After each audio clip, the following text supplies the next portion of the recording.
Welcome back, everyone, to another episode of Wichita Vice. Yeah, all right. Surfing the rifts of the multiverse. It's Captain Chris with a K. Straight from the Fortress of Solitude, it's the off-brand Superman, Marquez Christopher Issa. And this is your friendly neighborhood comic book nerd, Mr. Brett.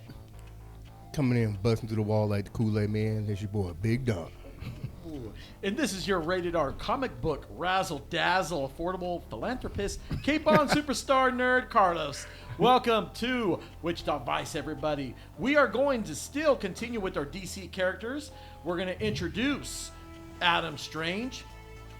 How do you say his name again? Despero. Desperado. I keep wanting to say Desperado. Yeah, me too. I always want to say that. And in fact, I did a couple times, and I'm like, oh, crap. Oh. He just want to admit he was listening to the Yeah. Desperado. Aztec and Boulder. Before we dive in, let's go ahead and take a quick pause and thank our following sponsors. Hey guys, why don't you check out She Barber Cuts Barbershop and give Markeisha Brown, the licensed professional barber there, a call at 316-218-3566 for all your haircut needs. She's got cuts for kids, adults, and for those looking for the good one, the deluxe with beard trims, wash, and hot towels. So don't forget to give Markeisha a call at She Barber Cuts and see her at 2319 North Ridge, Barber Suite 6A here in Wichita, Kansas. All right, you guys, as we mentioned before, we are still continuing with our DC characters. Shout out to all the creators out there, and also just want to let you guys know that we are diving in. We're just going in deep. We are in too deep like the band Genesis. We are just doing it. So let's kick it off with Despero. He was created by Gardner Fox and Mike Skigowski.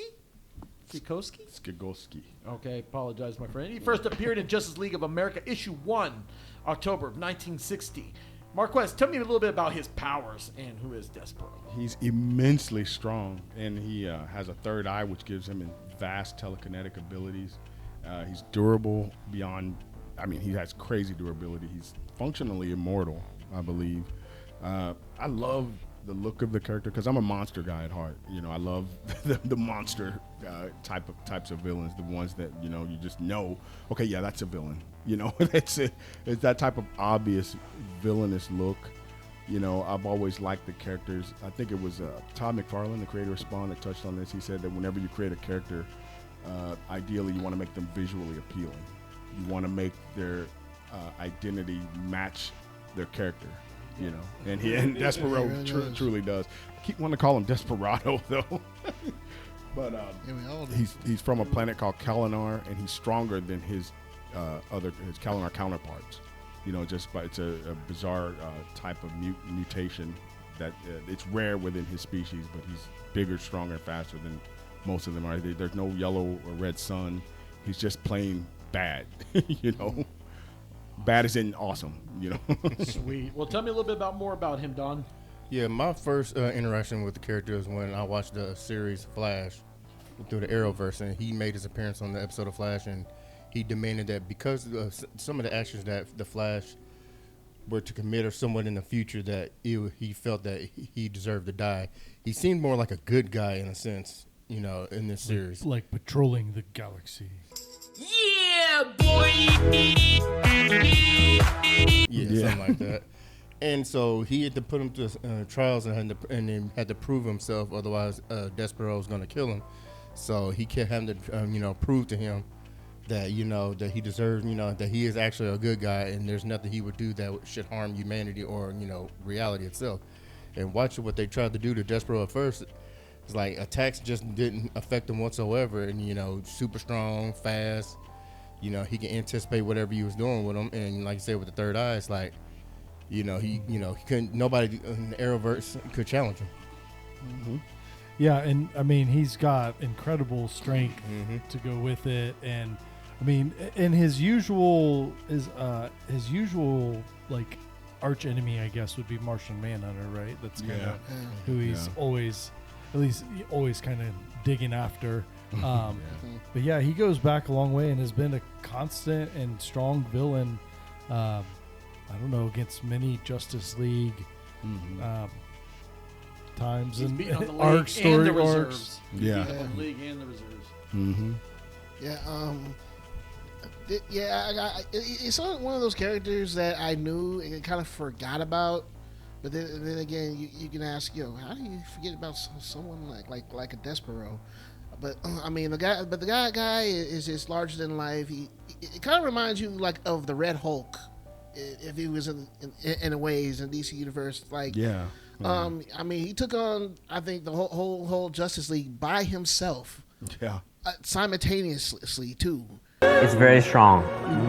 And beat all of them, but the only thing that could weaken him was Hawkman's Infinite Metal. His was his I can't pronounce the weapon right. Yeah, his mace. Yeah. But he was able to kind of heal back and just shake it off and like. Didn't his helmet protect him from the psychic attacks as well? I believe so too. Yeah, and he has psychic abilities as well. But one thing you did mention about the Justice League is he can go toe to toe with Manhunter. He can go toe to toe with Diana, Wonder Woman, and also it says here that he's gone at it with Booster Gold and the Green Lantern Corps. I mean, he's a force to be reckoned with. And I've watched him in Young Justice and the Justice League as well. He has battled Adam Strange as well, and we'll talk about him in a bit.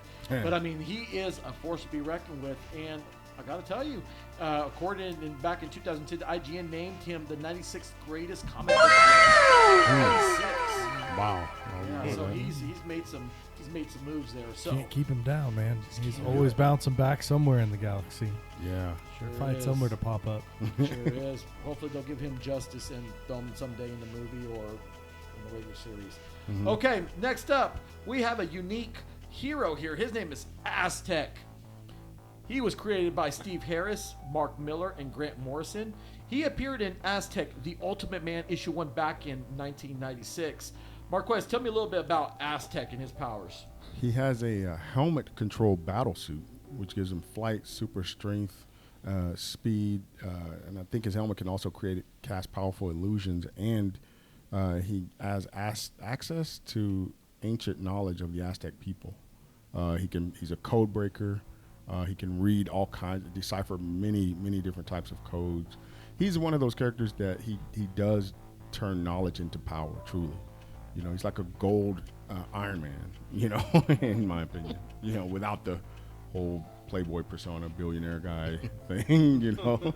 But yeah, I've never really been a huge fan of the character. I always thought it was cool when he showed up. You know, it's like, okay, cool. They got some, a little bit of knowledge. They're trying to decipher this and that, whatever. He's not. He just happened to show up. Yeah, well, there's too many characters that, you know, they try to solve all their problems with their fists. You know, they make this idea that, you know, okay, well, if you can just outmuscle the guy, then you win and you're right. But Aztec is truly that character that tries to outsmart. He tries to outthink the character. It's kind of like a Batman-esque character. But yeah, that's Aztec in a nutshell. Based on what I've just read up here, and after studying, this character, he uses that helmet to control that fourth dimensional energy that gives him almost like the same abilities as Superman. X-ray vision, flight, superhuman strength, and he used intangibility like the Martian Manhunter, and shoot out plasma blasts and body heat. And so it's almost anything that he can use the helmet for, to pull in that energy to do, he can almost do. And like Marquez said, how he uses information and use it for power, it's like that's pretty useful. And then, but sometimes it does say that with that fourth dimensional energy, if not fully controlled, that it could just like self-destruct, cause a lot of damage. Yeah.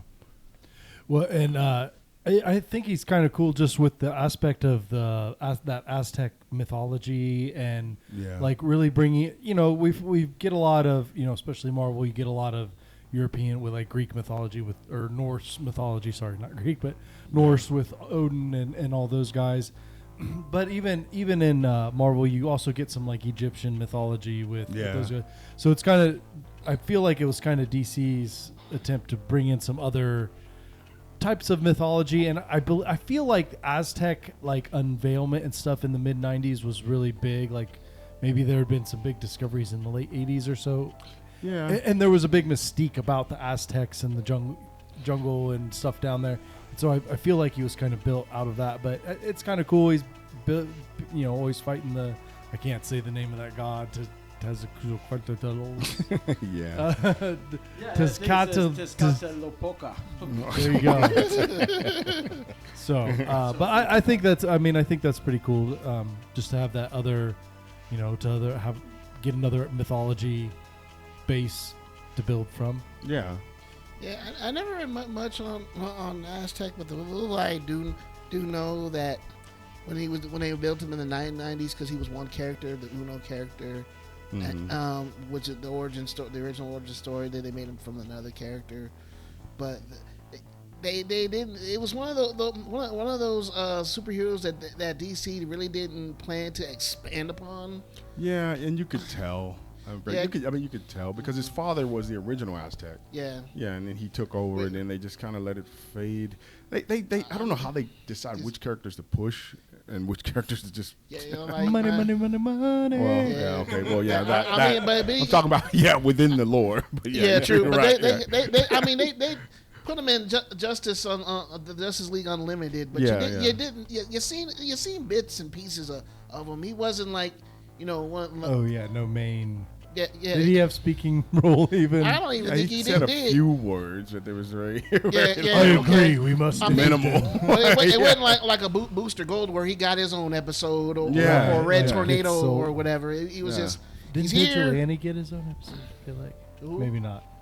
Vigilante.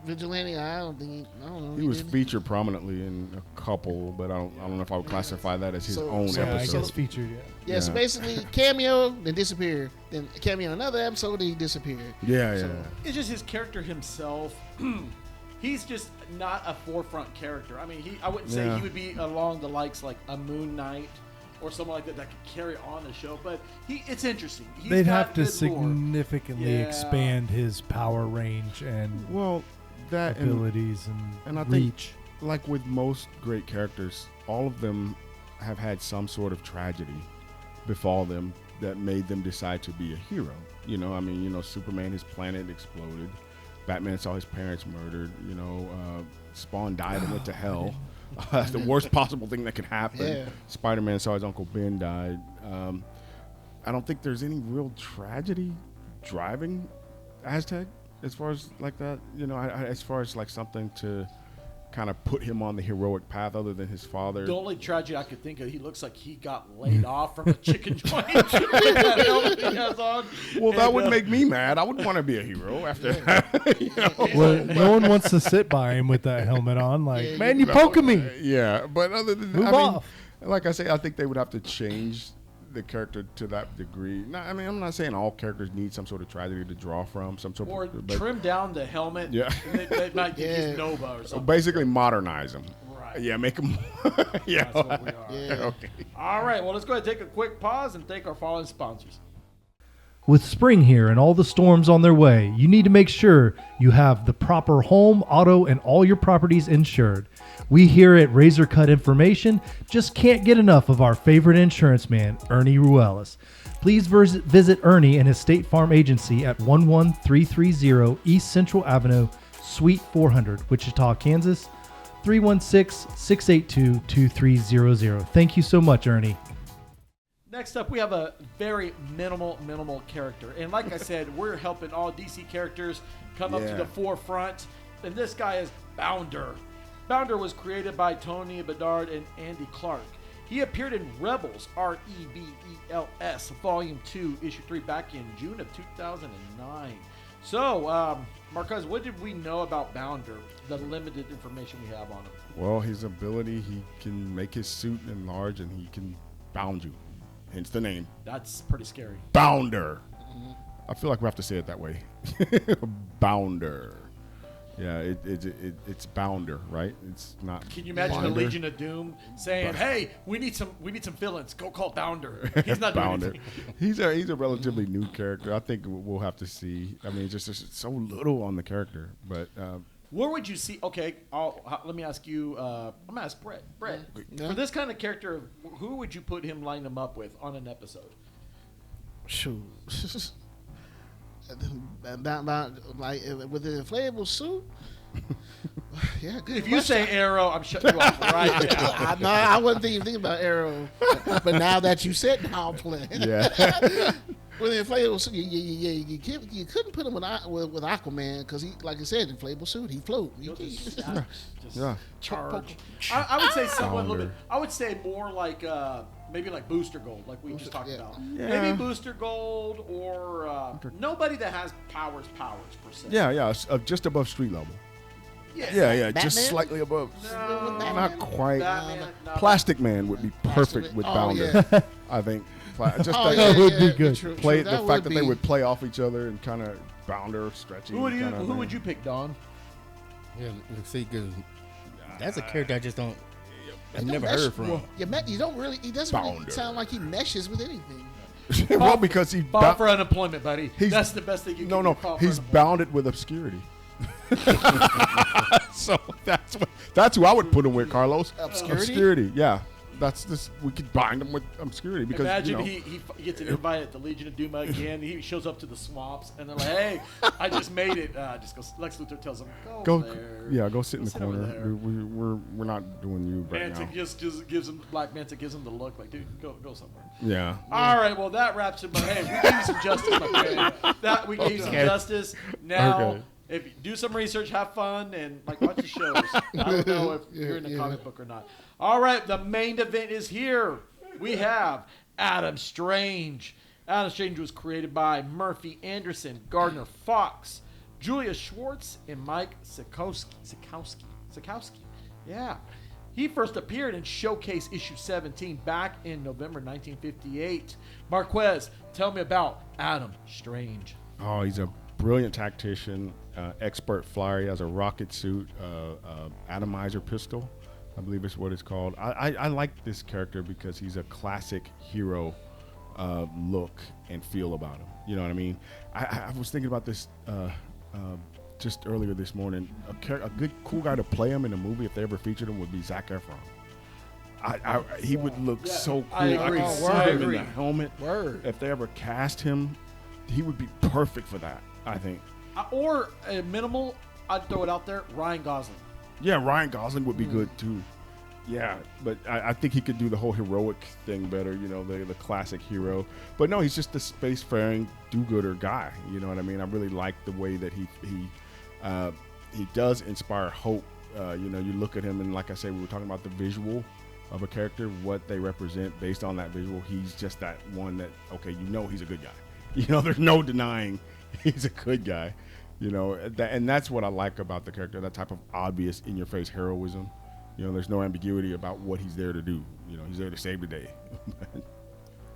Yeah, I haven't read much on this character or experienced seeing him, but I've just learned that he was used to be a regular man who was transported to another planet, and then he was brought to, before her father, and then he was somewhat given abilities and powers and technology to help fight for good. And for me, that's pretty much what he do. He kind of remind me of Lobo, flying around in space on a jetpack, but not wild and crazy like he is. But Yeah, I was gonna say Lobos. but he just using technology Psychotic. and intelligence and his skills as a fighter, to help do good in the galaxy I think of him as like a space ranger.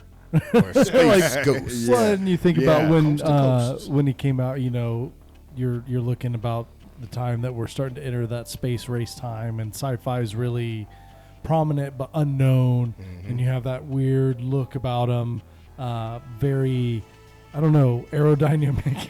Maybe it's the right word. Of course, the jet propulsion. Yeah. I still don't know why we're not in some jets and backpaths right now, but Yeah. anyway, yeah, I think what I like about him though is that, like, yes, he did get some powers and stuff, but he really relies more on those characteristics that he brings naturally, like his eidetic memory and his a strategy, like you were saying, Marquez, like his strategy and things like that aren't. It's not the classic, like, oh, he just can overpower him, like, Yeah. like, and he's always obviously, like, he's just that classic, like, always good. Yeah. And he could teleport. That's pretty cool. I like Yeah. the fact that teleportation is always one of my favorite. I think, if not my favorite, ability. Everyone thinks I'm going to say super strength, but teleportation to me, that would be a really cool as a strategist type of thing. You know what I mean? I mean, I imagine being able to teleport and create illusions. That would be really awesome. Yeah, that'd be wild. You know. Yeah, and you couldn't fool characters like Daredevil, but other than that, I mean, The extrasensory guys. yeah, you just But what I did admire about watching the comic books is the fact is that a mere human, he gets zopped out there because like he was if I'm not mistaken, archaeologist. He was an archaeologist, and then he was being chased by some indigenous, I want to say Incan group of people, and then Projector Ray got him, took him to the planet Ran, and during that time with that Ran, messed up his eyes. He lost his eyes, messed up, and then Alana Strange, which he ends up marrying. So he falls Yeah. for. So he, It's always a woman. yeah. So they, but in those new eyes that he got, it helped him enhance his vision. I mean, can you imagine? Like, I mean, no cataracts. No Yeah. Space technology eye. yeah. And what I like about him is too is a simple suit, which is cool. You know, it's not Earth Yeah. technology, and he reminds me of an upgrade version of Rocketeer, the Rocketeer. Yeah. I was getting ready to Yeah. say that because that's what it kind Rocketeer. of that's what it kind of reminds me of. Just simple, nothing over the top. And then Adam Strange did have his own movie, if I'm not mistaken. He had his own movie where he was in a town or something like that. Nobody liked him. And then like they cracked open something, and next thing you know it, these, crazy aliens are attacking the people. He has to. I mean, he's got a beard. He looks rough. Yeah. I mean, he looks really.